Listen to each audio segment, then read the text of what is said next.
Sean Kingston, born Keziah Paul Anderson on February 3, 1990, in Miami, Florida, is a Jamaican-American singer, rapper, and songwriter whose career soared in the late 2000s. Though born in the U.S., Sean spent much of his early childhood in Kingston, Jamaica, which played a pivotal role in shaping his musical style and identity. Coming from a musical lineage, his grandfather, Jack Ruby, was a respected reggae producer. Sean had early exposure to the rhythms and culture of Caribbean music. Despite this musical heritage, Sean's early life wasn't without hardship. His family struggled financially, and at one point Kingston was even homeless. He also spent time in jail as a teenager, an experience that would influence his worldview. But Kingston's passion for music gave him a path forward.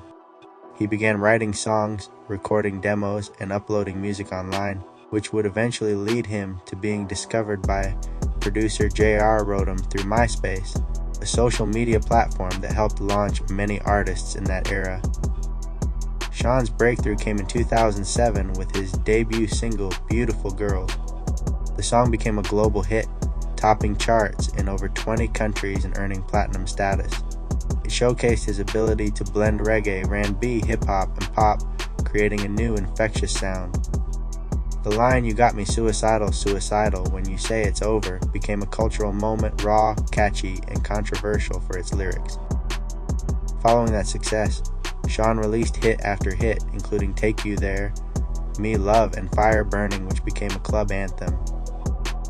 He signed with Beluga Heights, distributed through Epic Records, and quickly became one of the most recognizable young voices in music. He worked with artists like Justin Bieber, Nicki Minaj, T-Pain, and Chris Brown, establishing himself as not just a pop act, but a major player in the urban music scene. Despite his commercial success, Sean Kingston's journey was far from smooth. Over the years, he's been involved in multiple controversies, some of which significantly affected his public image and credibility in the music industry. In 2010, Kingston was involved in a scandal over a gang rape accusation. A woman claimed that Kingston and members of his entourage had assaulted her in a hotel room after a concert. While no criminal charges were filed, a civil lawsuit followed. The case was later settled out of court in 2013, but it left a stain on Kingston's reputation that many fans couldn't ignore. Around the same time, Kingston was also criticized for his onstage behavior, industry feuds, and alleged diva-like attitude behind the scenes.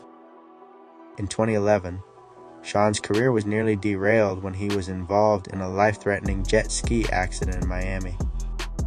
He crashed into a bridge, was rushed to the hospital in critical condition, and required emergency open-heart surgery. The accident shocked fans and left Kingston in recovery for months. He later admitted that the experience gave him a new outlook on life. While the near-death experience sparked sympathy and support, it also led to legal problems. He was later fined for operating the jet ski recklessly, and the incident triggered a series of lawsuits involving insurance claims and medical costs. Some accused Kingston of not learning from the event, citing further reckless behavior in the years that followed. Kingston's financial and legal troubles began to surface more publicly in the mid-2010s. In 2014, he was sued by a high-end jeweler for failing to pay for jewelry worth hundreds of thousands of dollars. This lawsuit marked the beginning of a long string of jewelry-related lawsuits, as Kingston developed a reputation for acquiring luxury watches and chains without completing payments. By 2016, multiple jewelers in Los Angeles and New York had taken him to court for unpaid bills, resulting in court-ordered payments, and a hit to his brand. Critics began questioning whether Kingston's flashy lifestyle was all a facade, and rumors swirled that he was struggling financially behind closed doors. In 2015, Kingston made headlines again when he claimed he was jumped by Migos at a Las Vegas event.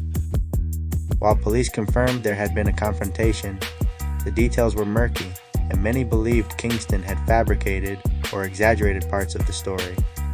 The incident became a hot topic in hip-hop circles and memes on social media. It painted a picture of a once beloved star now entangled in messy industry beefs and credibility issues. But the biggest and most damaging controversy of Sean Kingston's life unfolded in 2025, when both he and his mother, Janice Turner, were found guilty of wire fraud and conspiracy to commit fraud in a federal trial.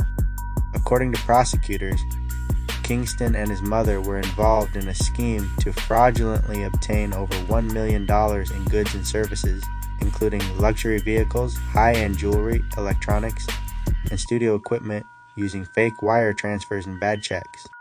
Turner, who had a previous conviction for bank fraud, was taken into custody immediately. Kingston, meanwhile, was placed under house arrest and fitted with an ankle monitor after initially being unable to pay his bond. The court case revealed a disturbing pattern of deception that prosecutors said had gone on for years. Evidence included text messages, bank records, and witness testimonies from vendors who claimed they were scammed by Kingston and his mother. The guilty verdict was a major blow to Kingston's public image and music career.